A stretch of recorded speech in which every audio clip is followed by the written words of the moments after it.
And I'll start this, plug in. Oop, there's my feet.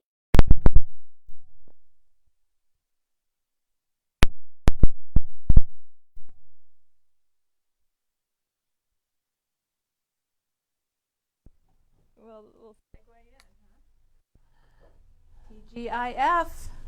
And how do we get in? How do we make that sound like, thank goodness Janet is here, right? Something what like would that be? TG? TG something. JH. TGJH today, everybody. Happy Friday. We are happy for the weekend. We got another really cool part of Janet's Heritage series.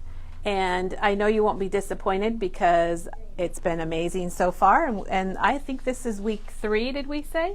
Mm-hmm. Week 3. And Janet, how many weeks are we going to have? Do we know yet? It's either going to be 5 or 6. 5 or 6 weeks. So we've got some more stuff coming. And I've had a lot of comments, Janet, from people that don't really know where to start and don't want to start because you're too overwhelmed. And you've really inspired a lot of people. And I don't know, do you want to just kind of come over this way and give us a little chat about what you've done so far and what we're doing today? Great. Well, we started out, Kelly, with just getting your stuff out of the box, which I think is the hardest part, actually, for a lot of people. Finding the box, getting the box out. Yes, finding the box. Taking everything out. Then we sorted our stuff into categories. And so in the series, I've been going through each category one by one. So for instance, we've spent a couple of weeks on photos, photo identification and sorting your photos. We've also talked a lot about memorabilia. Today, we're going to talk about one of those categories that I know everybody has, those old photo albums with the black paper or the other pages. And here's what one looks like in real life. I know people have these, and a lot of people ask, oh gosh, what should I do with those? So we're going to talk about that, and we have a guest. Yes, we do. Joining us this Paula's morning. here. Good morning. Because Paula has an old photo album that she has worked to restore, and I think it's a really cool option for everybody to see. So after that, we're going to talk about military scrapbooking, and Paula has some things to add to that discussion as well. And then we'll wrap up today with paper selection. So if you're just joining us, we are Memory Bound. I'm Kelly, and Janet's here, and Paula's joining us. And we're located in Iowa, right in the middle of the state, basically in the middle of the country. And I think it's 10 degrees this morning here in Iowa, but the sun is shining. And tomorrow, I think it's going to be below 0, isn't it? Yes, for the whole next week. For the whole next week. So we're getting Very our cold. polar vortex or whatever we want to call it. Oh, and we got Maggie here today too. Hi, Hello, Maggie. the whole gang's here. And we got a gang. We got lots of people here. Great. So do you want to, let's go ahead and get started, Janet, with talking about old photo albums. Photo albums, yes. I wanted to bring this up as a category because I know as everybody is sorting through their stuff, a lot of people run across these old photo albums and you wonder, gosh, should I take it apart? You know, what should I do with it? This is an example of one that came from my mom and dad, and it is in really great shape. It is. It's a treasure. It is. And one of the things that archivists would tell you about an album like this is part of the value is in the entire album and the way it's put together, just like it is with our scrapbooks that we make today, Kelly. Part of the value is how the maker put it together, the journaling that they may have added, the order that they put the photos in. So if you have an album like this that you can keep together, it's generally recommended that you do so. You just store it in an archival box, out of light, out of humidity, and keep it intact. Janet, that makes a lot of sense. I hadn't really thought about it that way, that the album as a whole is of, you know, kind of a maybe a value that you can't even put a price on. Exactly. It's like an artifact. You don't want to, yeah, well, exactly. I think that's a good name for it. Yeah, that you would find and that you want to keep it intact because it reflects the maker. So this album is actually from my dad's military career. He spent a couple of years in the Korean War, and he and my mom put this album together. So it's in great shape. One of the things that I have learned in order to preserve an album like this is you should purchase what's called interleaving paper. Interleaving, and this is not a product that we sell, but it is a product that you can find online. It is acid-free tissue paper, And it's designed to be buffering, and that just simply means, I have learned, that it will keep acid from the photos and the pages from getting any worse. So it buffers it and stabilizes it. So if you've got an album like this, you should get yourself a package of this tissue paper. It's not terribly expensive. And then you want to add sheets of it between your pages? the pages, especially where photos are touching, where they're facing each other. And that will keep the album stabilized. So Janet, what year do you think this album was made? In the 50s. In the 50s? Yeah, the Okay. mid-50s, but right around the time my parents were married. So it's a treasure to me. Oh, I'm sure it is. It is. Now, you're not always that lucky, though, Kelly, because oftentimes those albums are falling apart. And I have a page here that has an example of an album, just the cover. It's a picture of the cover of an album. Oh my gosh. From my grandma, so this would have been another generation prior, that was literally disintegrated. And this is an album that I was not able to keep. So worst case scenario, I took a picture of the cover. Yeah, that's a good idea. I took a picture of the inscription that was on the inside of the album, but it was really beyond. It had some mold and stuff like that. So I took the pictures out of the album and put them all in my scrapbook. But I did document where the photos came from. I just mentioned that the pictures in this section came from that album, and here's the maker of the album. So I felt like that was a reasonable compromise for the situation, and now I have the pictures safely preserved.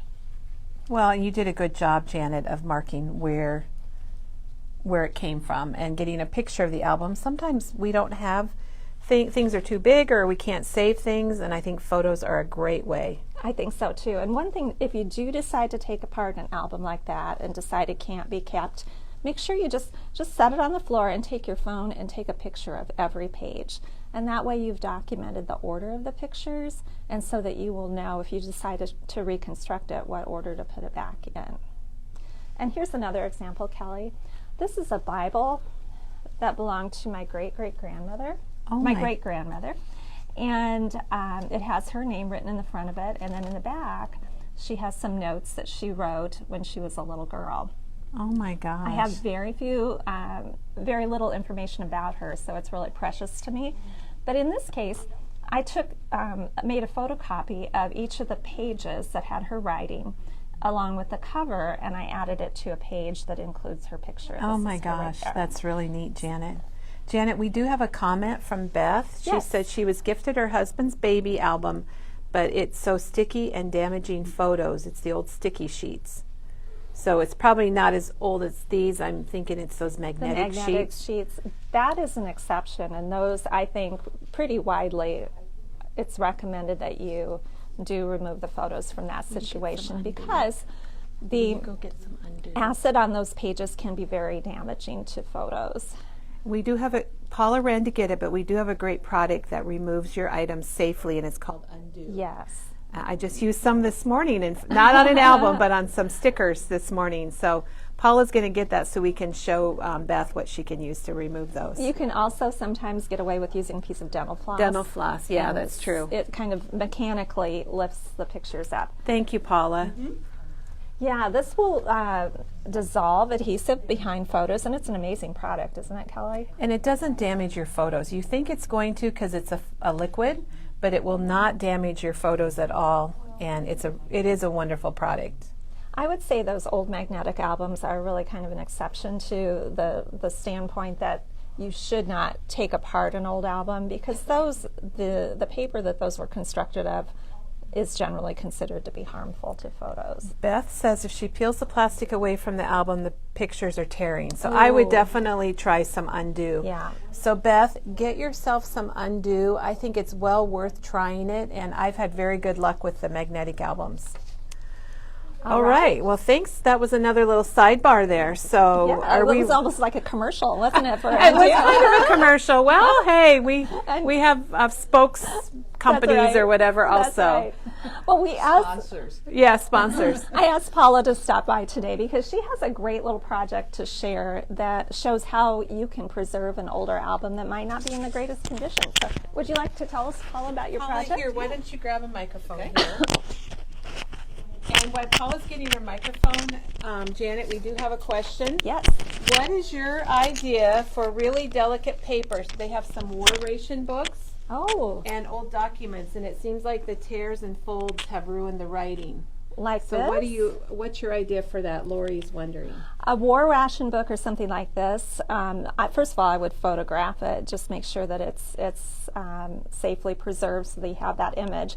But this would be something that I would probably put in a pocket or a sleeve so that it doesn't have to be handled a lot, but still, if you wanted to look at it, you could. So I would not put adhesive or anything on the back. Okay, I yeah. would just leave it free of adhesive in an archival sleeve or something even like this, Like a pocket. a pocket that you create. Okay.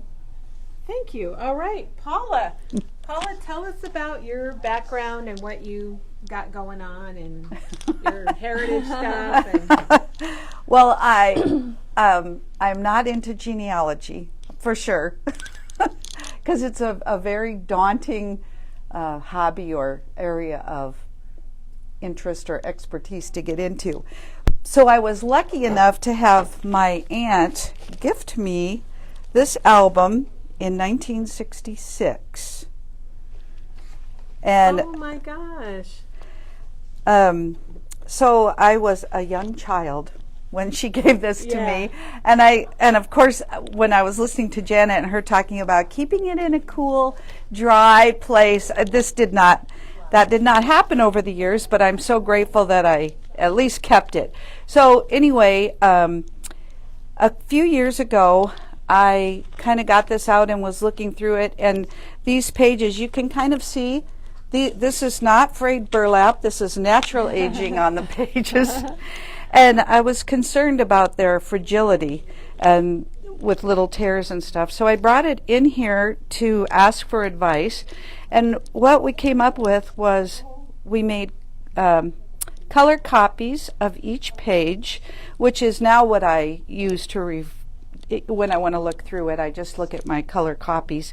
And then we put the pages in page protectors. So this is the album that it came in, and the pages that is, exactly how she did it, except I took the pages out and stuck them in page protectors. So the pages were just pages before? They were didn't just- have any, they weren't in any type of sleeve? Correct. Okay, and you put them into sleeves. That's a good idea. Yeah. So are these the real pages or are these the copies? These are the real pages. These are the real McCoy. Okay. Yep. Oh gosh, she wrote you a lot of stuff. Yeah, so she wrote my family history here. That is Oh. just a treasure, Paula, because how often do you have that much? And she's got Yeah. pictures and everything. Like a lot of our relatives, she did it back in the day when there wasn't any internet, or so she had to travel to courthouses and write to them and call them Oh my and gosh. things like that. And I think that these photos, many of these photos, I think she got from older relatives and then made copies of them. But again, this was back in the early 60s that she did this. So I love this. I love how well they fit in the page sleeve as well. So you can Yeah. actually, are you planning to just cut that off? Yeah. But they fit actually very Yeah, they did perfectly. come out They well. must be like 11 by 12. So it's Yeah. kind of like people, yeah. kids aren't too young to give them even the, doesn't have to go back, hundreds of years, but even just like their more recent family. Yeah. Yeah. And they might not treasure it at the time, Yeah. but eventually it'll definitely be a treasure. Kind of like the albums that Diane's making for her Exactly. grandchildren. In 50 years, they'll be really something special. Paula, did you have to punch additional holes to get them to line up with the holes? I in don't. your- Yeah. And you yes, could do I that think with. I did. You could do that with your crocodile. Yeah. Yeah. Lori said she loves the handwriting in Yeah. there. It's perfect. It's just a real We treasure. all think our handwriting is bad, and I'm not going to handwrite, but don't you treasure like Yes. your aunt's handwriting, or if you have your grandma's recipes that she wrote or made notes on? Absolutely. Yeah, it really is a part of us because it's so unique to each individual, our handwriting. Absolutely. That's really a neat way to preserve an album. like Yeah, that, Paula. I was very happy to come up with that. So I feel like I can look at it and appreciate it without damaging And it. keep it safe. Exactly, exactly. And that's what it's all about, keeping it for future generations. Yeah. So that's great. So we're going to leave this topic now, and we do have a screenshot for everybody that we can post later, or if Kelly wants to grab that real quick. I don't know. Okay, I'm doing it right here, but we can post pictures later Yes. also. Yeah, sure. Okay, so is she talking about some other things? We're going to keep Paula for All a right, moment. Paula, come on 'cause down. now We're not done we're with not you. with- We done do with have Paula. a quick question about archival mist, and that product is no longer on the market. There used to be a spray you could use on newspapers, and you could spray them to make it acid-free, and that's no longer available. And that's a bummer too, because I know that was a good product. Come on over here, Paula. Okay. We're going to talk a little bit about heritage or military scrapbooking. And I've got 2 screenshots for us in regards for military scrapbooking. The first one is a whole bunch of online resources which are great for researching your military ancestor. Super, super interesting. You can kind of go down a rabbit hole. I'm sure Paula would attest to that. And one of these resources we've mentioned before called Fold 3, which is a great overall resource for military. Oh, there it is. There it is. Now I found it. For your Fold 3. military relatives. This is a pay site, though. You would have to get a membership for that. And several others as well. And most of these others are free. I asked Paula to hang around for a second and talk with us about Daughters of the American Revolution, which is a group that she's been part of. She's a member. Yeah. So Yeah. tell us about this group, Paula, and how it could help with our heritage scrapbooking. Okay, so Daughters of the American Revolution. I joined because of the heritage. My aunt is in DAR, my grandmother was in DAR, and my great-great-grandmother was in DAR. Oh, gosh. And she was actually, I think, an original, not a daughter, but her grandfather was in the Revolutionary War. So because of that, I really didn't have to do any work to prove my lineage. But DAR is, it could be very serious to people, or it could be a joke if you watched Gilmore Girls. I was talking with somebody, and she didn't even realize that DAR was a real organization. I haven't watched Gilmore Girls, so this is going right over my head. Yeah, I didn't either, but maybe someone in our audience is. So, and it's a neat organization in that they their focus is education, preservation, and patriotism. So they do a lot of things. It's more than just an exclusive group, if we should say. I mean, you do have to qualify by proving your lineage to someone who helped on the patriot side of the American Revolution. But the organization today is really thriving and a wonderful service organization with a focus on veterans. They also have a lot of resources for genealogical. I always laugh at that because it's NEAL. So I feel like I shouldn't say genealogy, I should say genealogy. It's so hard to always spell. struggle with that. Genealogy. History. That's what I would have to say. Yeah.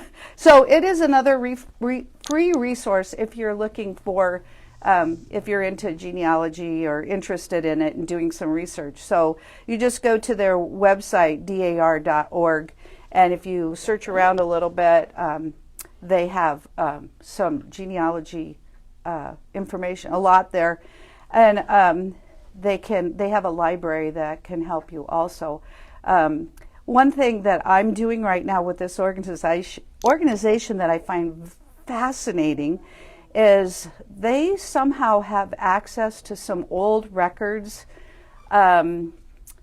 like really old records that are handwritten, military records and stuff. And so through the Patriot Records Project, those have been, is it called digitized? So I can pull up a record on my computer and enter those names into the DAR website. Or so we are taking these old records, these musty old destroyed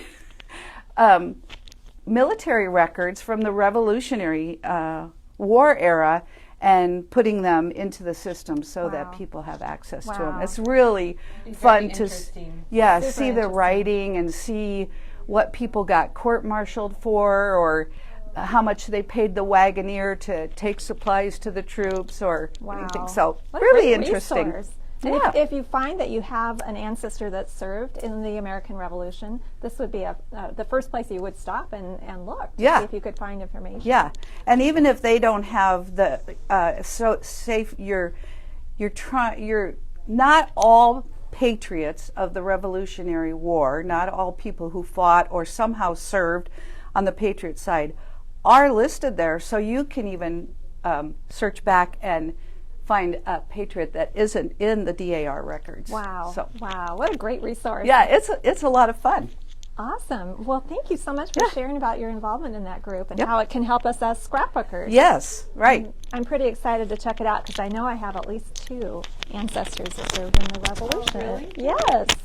Yes. So, you know a lot about your family. well, thanks to my grandma who did eons of family history research. So I do have a lot of her information. That gave me a head start on one side. So now, thank you so much, Paula. Yeah. Paula, that was great. I wanted to... we have our own daughter of the Revolution working here at Memory Bound. We do. I wanted to show some of the papers that we do have for military scrapbooking. And I would say military heritage scrapbooking. I would say maybe paper selection is going to be a little bit more limited in this category because you're probably looking for papers that look a little bit older. But I thought these were some really good choices. And you can also just go with neutrals as well. So I thought these were all really nice. And then I found too, Kelly, these map papers, which would be great. Also, those would be really good too for military scrapbooking heritage-wise. And also this, I believe these guys are from the Revolution. They look like it might be. Yeah, so we do have a nice selection that will get you started. And I wanted to show you how I have used a couple of those pieces of paper in my scrapbooking. Oh, Janet, you're amazing. Well, I have just been working on this, and I find this a fascinating topic. So I have found 2 ancestors that actually passed away in the Civil War, were killed in action. And I knew a little bit about this gentleman here who was a brother to one of my great-grandmothers. I had his gravesite, but I didn't know how he had died. So I went on some of the resources that we shared on that screenshot. Gosh, he's only 19. Yes, he was just a boy. And I found the story of how he passed away in the war. And I printed out the story and also a map of where he served. So I don't have a picture of this gentleman, but I do have a picture of his grave. Now, how did you get that, Janet? That was on Find a Grave, which we talked about last week. Yeah. So that was super interesting to me to figure all of that out. Then I went to the next person, and this gentleman I didn't know anything about at all, and I didn't have a picture of his grave or anything, so I started to think that he must have been buried on the field when he was killed. And so I did a little bit of research on those same resources that I showed you earlier, and I found a whole accounting written of how his unit was killed and ambushed. Oh my gosh. It's quite a tale. That's so interesting. I won't tell it here because it's a little bit I'm going to read it when we're done with the video. I want to read it. But it was super interesting to find out what happened to him. And even though both of these individuals came long before me, I think it's important to honor their service. Yeah, well, it's neat to know you have a family member that was fought in the war. Exactly. There were several more, but these are the 2 that I know that passed away in the war. My great-grandfather served for a brief time in the Civil War as well. And this is just a page that I made totally digitally by just saving copies of documents that I found online. And I just copied and pasted them into a Word document and printed it out. Printed it out, yeah. So that's another way that you can do it. Now, my dad served in the Korean War, and I have a number of his artifacts that I've preserved, and we'll just share those really quickly. These pictures, though, I wanted to show you, came from that album that we shared at first. Okay. These are some of my favorites. that I just put into a collage. So these pictures Janet got from the album that her mom and dad had made, but she kept it all together because keeping it together is like an artifact. Right. And so did you just take them out and scan them and put them back in? I actually just took them out and I took a photo with my phone. Oh, she took a picture of a picture. A picture of a picture, and then I put them into a collage program. And you can upload to, even Walgreens has a collage creator. But I have one that I have on my computer. It just made the collage, and then I printed it on cream cardstock. So I have some of my favorite photos from his service documented here. I was lucky enough to have my dad actually write the story of his military service a few years back. Yes. So we had him write it down, and so I just printed this out on some paper and added it to a page. This is an example of how you can use map paper, Kelly. I don't think we have this one anymore, but I just marked with a star the places that he served. He was stationed in Canada and then in Washington, D.C. You know, Janet, I think, like in my younger years, people went in the military, but it's not like they really had, it was kind of between wars.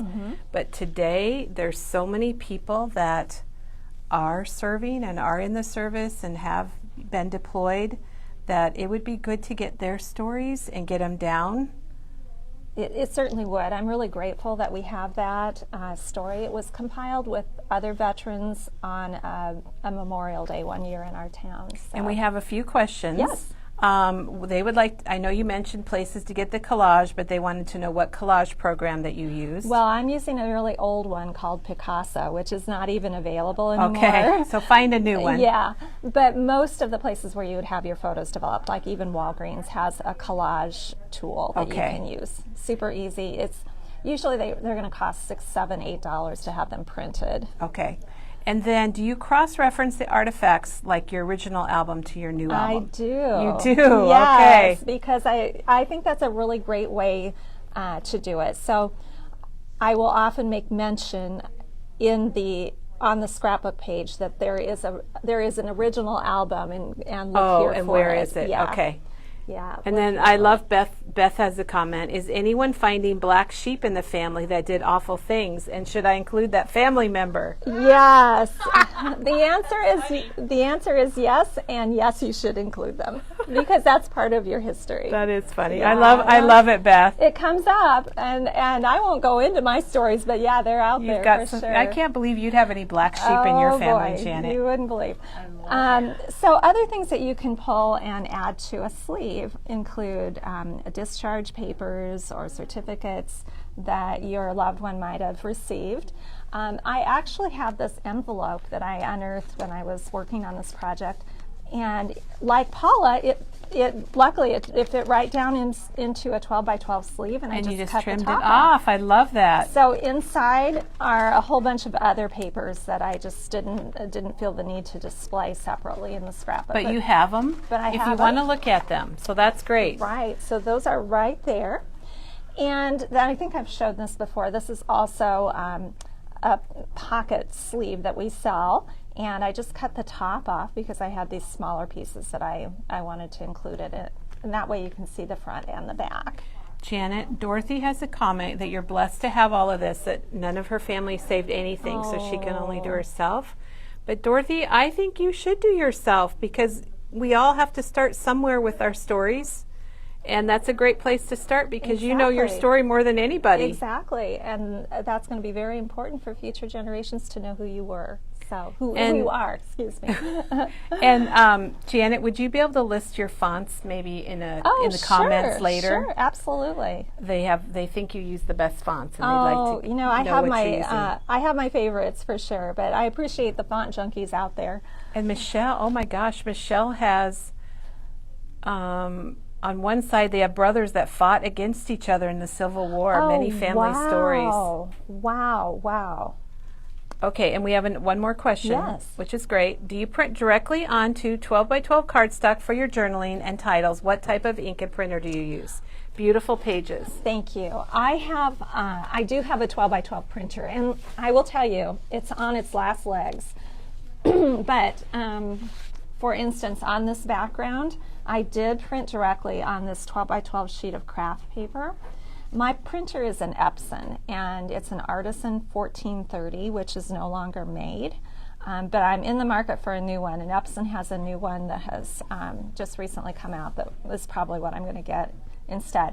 I just use the regular ink that comes with the Epson printer, or that you purchase separately. And I know that there has been discussion over the years, should you use acid-free ink? And that is not readily available. But I think the general consensus is that if you're printing on acid-free paper, then you're probably okay. got a lot Yeah. going for you. So whenever I print for my scrapbooks, I make sure that I'm printing on paper from the store here that is acid-free, and I just use the regular ink that goes with the printer. And Julie has another question. Yes. Will these go to a museum if any of your family doesn't want them? Oh, I've scrapped gosh. class reunions for a class of 59, and she plans to donate them to the county museum. You know, that is a great question, and I know a lot of people who have come to that stage in their life that think, what's going to become of my things if my family doesn't want them? And truthfully, that does happen. You can contact your local historical society, and sometimes good idea. they will be interested in taking those kinds of things. I sure hope that doesn't happen. I don't think that's going to happen. Knowing your daughter, I sure think hope not. So, I think these are all going to be treasures to her too. well, thank you. The one thing that I will say is if I gave her just a box of unsorted stuff, kind of like we started with, there's a good chance that wouldn't have been kept. But I think if things make it to a scrapbook, Yeah, that definitely because then you've got the increases. stories behind Yes. everything, and they're very meaningful. I hope so. One other quick thing I wanted to share with everyone was memorabilia, or insignia, I should say, that you might have from the war. These are some things that were from my dad that I happen to have, and I have a few more than this, but I added these to a page just with glue dots. So they're totally removable. They're just stuck down with glue dots. This is an insignia that I took a picture of because it was really lumpy and added the picture. And these are also pictures. Those are pictures. They look like the real Yeah. thing. Wow. They were lapel pins, and I just punched them out with a circle punch. And then Kelly, I wanted to share about the keepsake envelope, which is something I've had these for years and had kind of forgotten about them, but they are great. They're handy, yeah. For items that you might want to put in and be able to access. And I did bring some over here. They come in a multi-size pack, and they're good for like locks of hair Yeah. and different things like that. And So- these, oh, there's a good shot of the Yeah. sizes. $2.99, and there's quite a number of them in here. And 10 pieces in various different sizes, from super large to small. And those are going to be online under adhesives, and Scrapbook Adhesives is the brand. So I think that's a great way to add some of that more lumpy, bumpy stuff. And we can also copy things for people if they bring things over, correct, Kelly? Yeah. So we have a great copier that will make some really nice photos. that Yes, you we can do, use. absolutely. Beth is giving a shout out to the War Museum in Johnston that's out at the military. That's amazing. Have you been there, Yes, Janet? I have not, but I'd I like have- to go there. Yeah, they have provided some information to me, but I have not. All right. Not been there. Yeah, great resource and a beautiful display there. So now I brought along a couple of additional things. This is from Kim, our staff member Kim. Oh, Kim. I'm going to And hold it up so it doesn't glare. This is a page that she made for her father, and what I specifically want to point out about this is the plaid paper. I think this is just a great choice, and Yeah. it wouldn't have occurred to me to use that plaid, but I think it's perfect. And she's just added a couple of special pictures and then a photocopy of a program there. Thank you, Kim, for sharing that. I like that star border coming off the it's pictures great. too. Kim did a great job with that.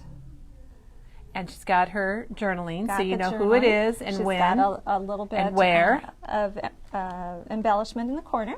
And then Diana provided a couple of things here as well, which I wanted to point out how nice it is to frame a favorite page.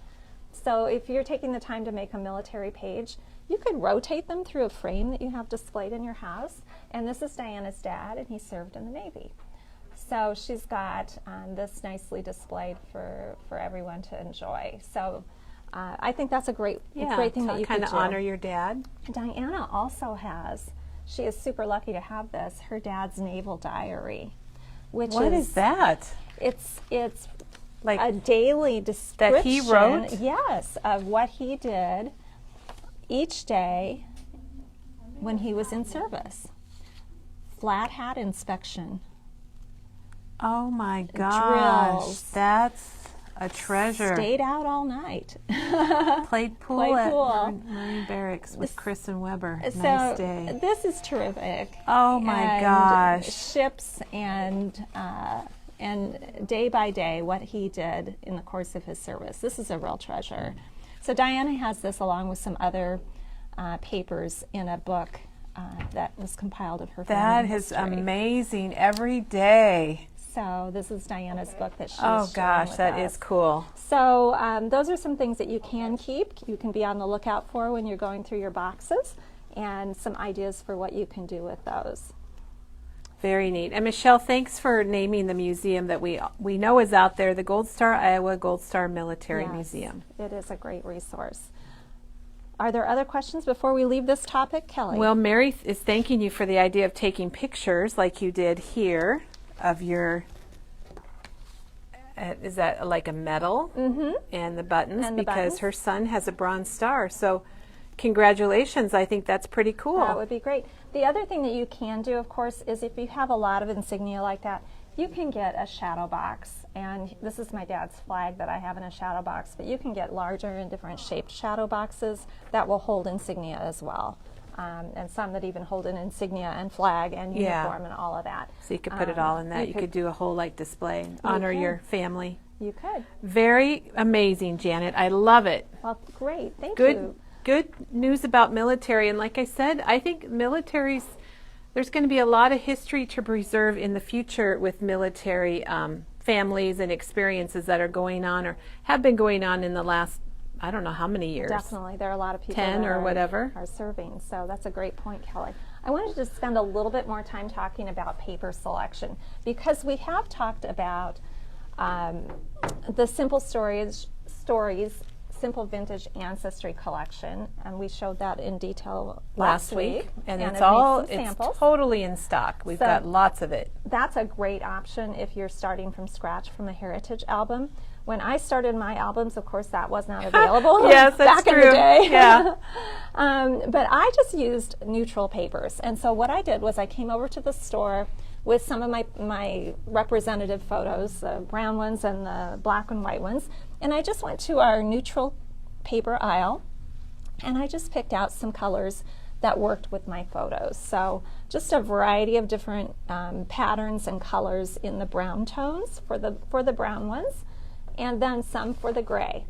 So if you want to keep it more neutral, that is a way that you can go So as kind well. of gather up your supplies, maybe get one of those containers, put it all together, and then you can kind of mix things up, but it all looks good together because they're all kind of in browns or grays or the neutrals. Right. And so what I've done to try to keep my albums cohesive then, Kelly, is I've tried to repeat certain elements, even though on the different pages the papers might be different. I repeated like the leaf motif and kept the fonts the same and all of that. So hopefully there's a flow to the albums. I love that picture. Oh, you. Thank you. And this is my grandma. This is my mom. Oh my gosh. So you can see at a certain point, photos started to be colorized. Yes. And so this is one of those that was colorized. So they added a little color to a black and white photo. Same here. Even though the papers are all different, by keeping certain elements the same, you can bring some cohesion to your project.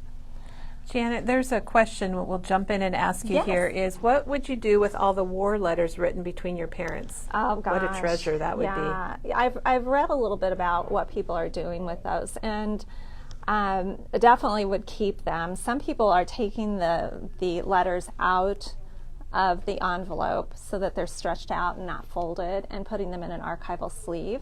So if you had a lot of them, what you could do is put them in an 8.5 by 11 binder with the archival We Are Memory Keepers sleeves, and then keep the envelope and the letters together. And that way you'd be able to look through them and still read them and keep them safe. Nancy wants to know if you're for hire. Am I for hire? You know what? No, she's not, because she's working for Memory Bound. I was going to say in a perfect I'll world, answer yes. that. I'd love to get you started. If you can just get started, that would be a joy to me. A question that has come up lately, Kelly, is what to do with heritage pictures that are color. Because we've really been talking about a lot of black them and have been white. black and white. So, and I guess now, Kelly, we're at the age where we are heritage. We are considered heritage. Thank you, Janet. Makes me feel good. Because these are pictures from the 60s and 70s, and that is me. Oh. With my cats, and that's me. But one thing that you can do is start to introduce color. As you start seeing color in your pictures, you can start to bring in color. And you can look at color schemes from the decades. Like if you grew up in the 60s and 70s, you know that... That looks like, what's that refrigerator color? Avocado green. We had an avocado green and refrigerator. there's orange appliances too like that, but I don't know the name of those. This is the color scheme of my childhood, and I'm sure some of our customers would agree.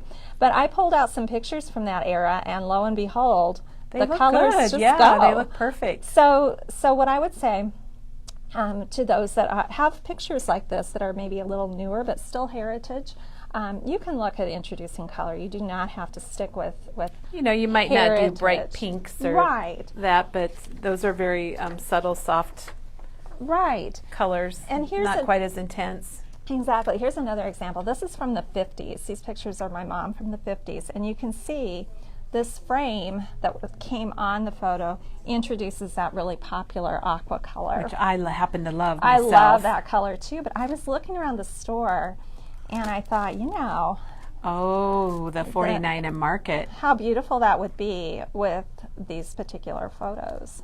So we do have a number of other lines that I think might match, especially some of those newer. Yeah, so I think a Newer lot of that photos. 49 and Market. There's also the natural. That's more your browns and neutral tones, which would be nice. And there's also this, Kelly, which is a graphic 45 line, which I think is so pretty. I found this kind of over in the wedding area, but look how perfect it is with this lady's photo. So you're not limited to neutral by any means. You can look outside of what you would normally think of as heritage kinds of papers and find some really, really nice matches. So going back to the 50s or 60s, Janet, I love all of those matches. I really do. Harvest Gold. Thank you, Karen. I could not think of that. The Harvest Gold appliances. Yes.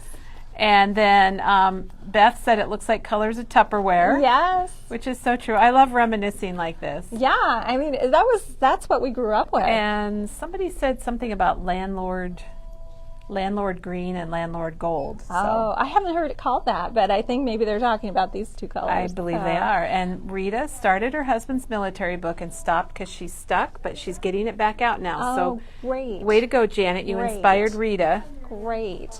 I also want to make sure that I make mention, Kelly, we have a number of different family tree papers, which would be really nice to put at the front of your album. Oh, yeah. It'd be a great title page. Yeah. So you could add, once you figure out your family tree, you could add little printed squares to show, or you could add little photos to that. This is a particular. Oh, that's pretty. Isn't that neat? I think you could add little photos in each of those frames and then cut those out.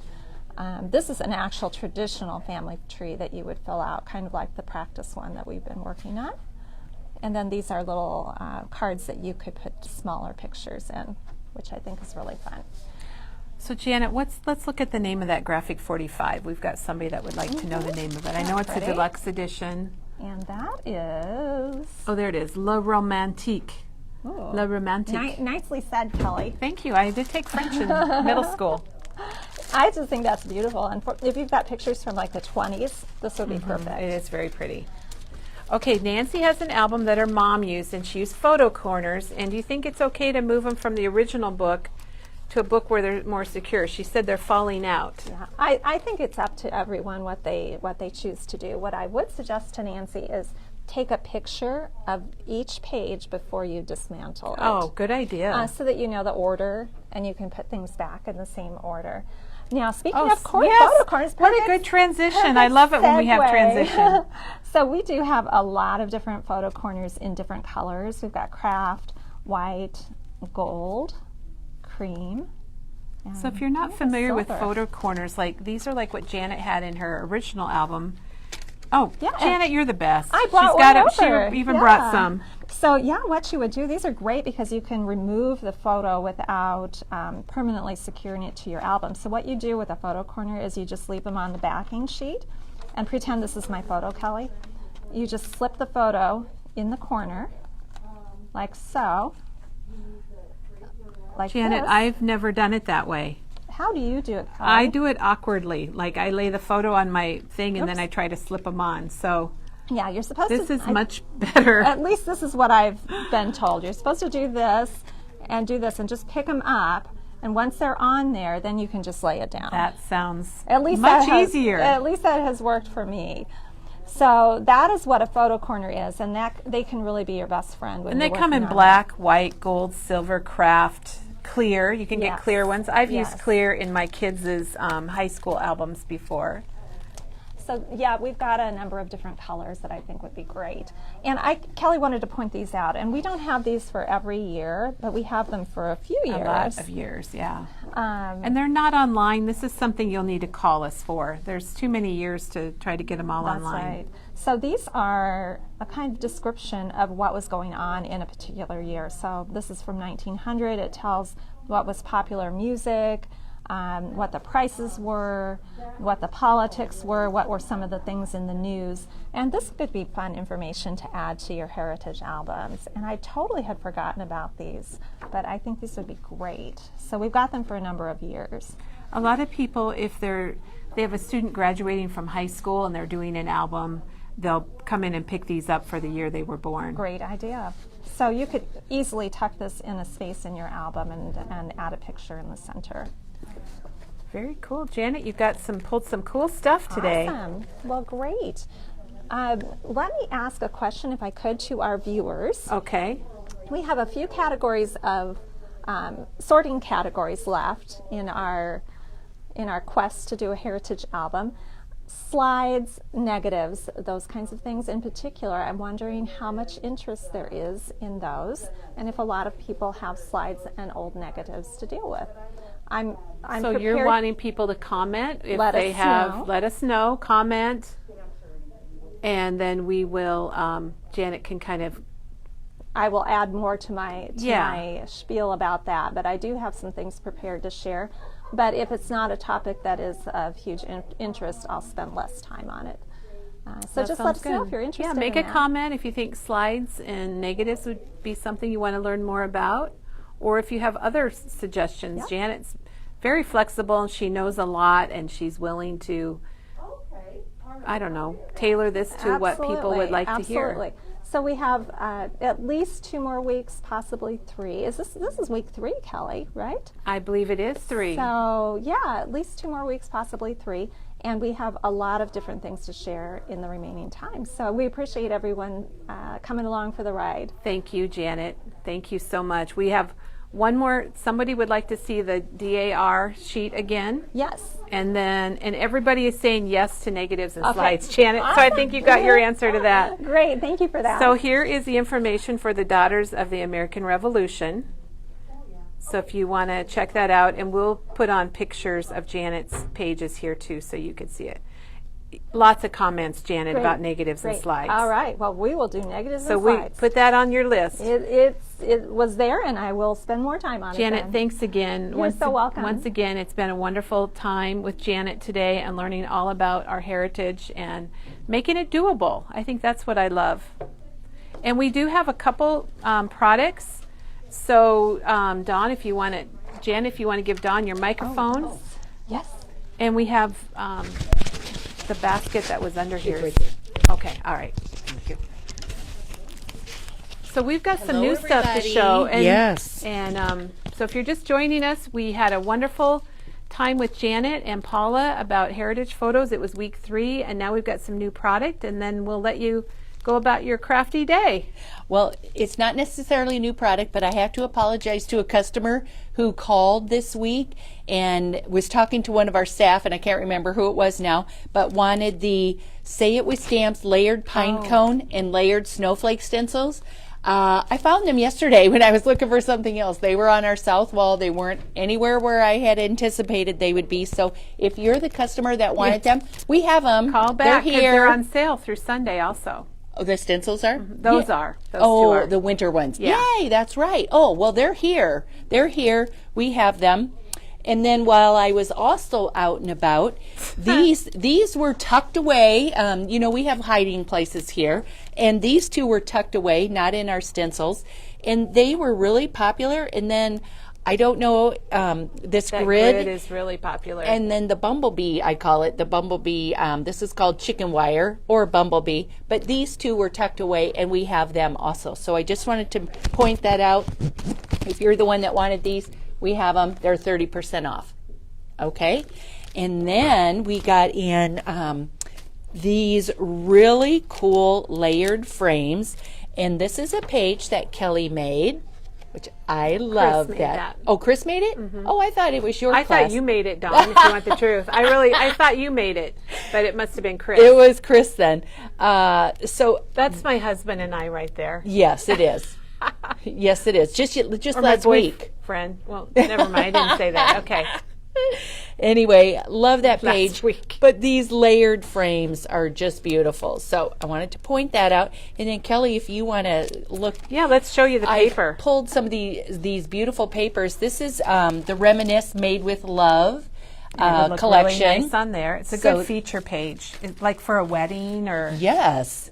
Well, a picture of you and Dougie. Yes, You and your yes. husband. But look at the back of that. It's that bokeh, like dreamy look. I love that with the hearts. that's the back of this wood one? It is. Oh, okay. I didn't realize that. And this paper is called Pink Roses. For a good reason. Yep. Okay. And then also in that same line, Made with Love, is this one's called Rose Bouquet. And look at the back of that with the pink roses. That's pretty. So I wanted to point those out, that if you're doing any lovey-dovey for your husband this weekend, For Valentine's Day, we have the beautiful, beautiful papers. Now we have a question. The winter sale started because Groundhog Day. Do you want to say his name?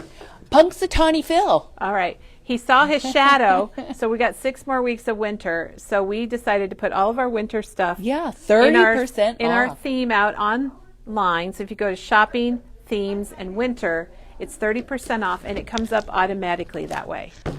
Okay. So now we got to jump from winter to spring. Yes, and these are amazing. Thanks, Oh Janet. my gosh.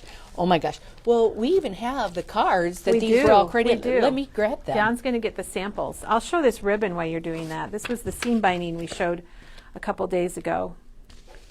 Let's see here. Where's all the this? Don's looking. There. I'll grab a few. I've got a few here. Okay. All right. So this was one of the cards that we made in our class. I just think it's so cute, and we made that with these. That's okay, Don. I'm Sorry, was I making everybody No, like? I'm "Blah, blah, giving blah." you a free hand. So it's so cute with the little bunnies, and those grass is stamped. They come in a 3-pack. It's only $14.99. You get 3 grass borders, and so what's really fun is you stamp it in 3 different greens, and then you can have your Easter bunnies jumping out of that, And it the fits flowers. a slim line. So you don't have to use a slim line, but Oh yeah, you could just use an A2 Yeah. card, and your stamp would just stamp and there's off. the bunnies. And Don, how did you make the bunnies gray? Did you color them with ink? or Yeah, something? just inked them with hickory smoke. hickory smoke. Yep. It's very cute. And here's the die set. It's called Bunny Buddies, and this is $18.99, and it has, what is that, Lots. 9, 10, 11 bunnies? 3, 4, 5, 6, 7, oh, sorry, 8 bunnies. Really cute. And we have egg stamps. Says Happy Easter, Joyful Easter Wishes, have excellent Easter, have an excellent Easter. Cute. This bunny border, it's not a brand new one. This was here last year, but a it good was seller. so popular because it looks like little bunnies just coming and you get all over the the details edge. of the ears and the paws, Yes, so you can color the ears pink. and it fits an A2 card perfectly. Okay, and that is $13.49. That one is called Bunny Border. If I can have a bingo, I want to get that one. Okay, all right. And this one too. This is bunny ears, and we think these would fit on like the Snarky Cats, the Funny Farm, a lot of stamp sets, maybe those trick-or-treater dies that Teresa's been using a lot, but there's the size of the bunny ears. They're only $7.99. You can even die cut these and put those on your kids' pictures for Easter. Oh, that's very fun. Wouldn't that be cute? I like that. Okay, then speaking of bunnies, we have some more mini bunnies. And look at, you can just run the whole sheet that's through. nice, so you can do it all at once. And then it's got little tufts of grass. And those tucked in and around that grass would be really cute. Okay, another biggie. They told us this was one of their best sellers.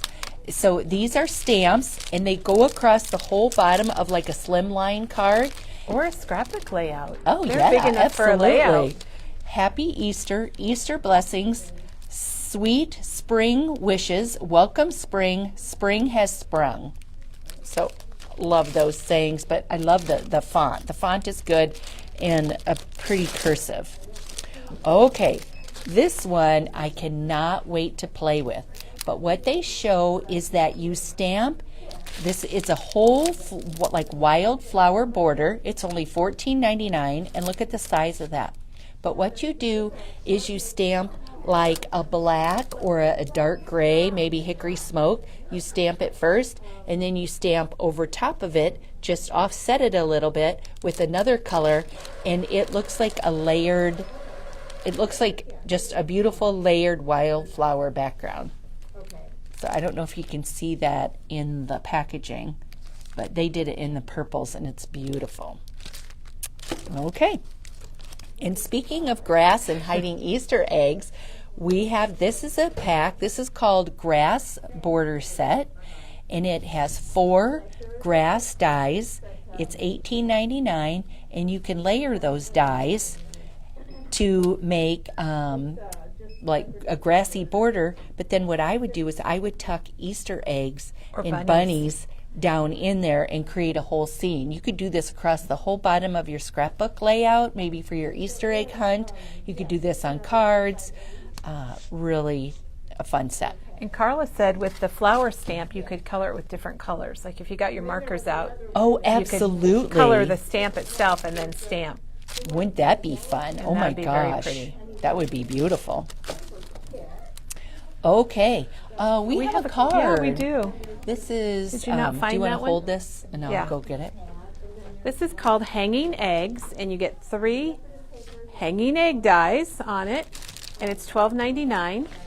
And we have a card that they're actually hanging over like a window. Did you find it, Dawn? Yeah. This was in one of our classes. Oh, here's, I'm pulling this up. Here's one of those yeah. bunnies.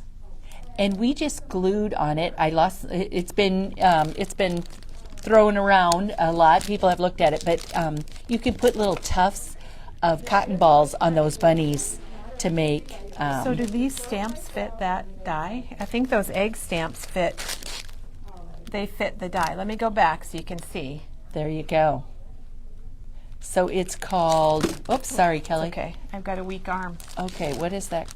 This is called This is hanging Excellent Easter. Excellent Easter. Excellent Easter. Fits hanging eggs.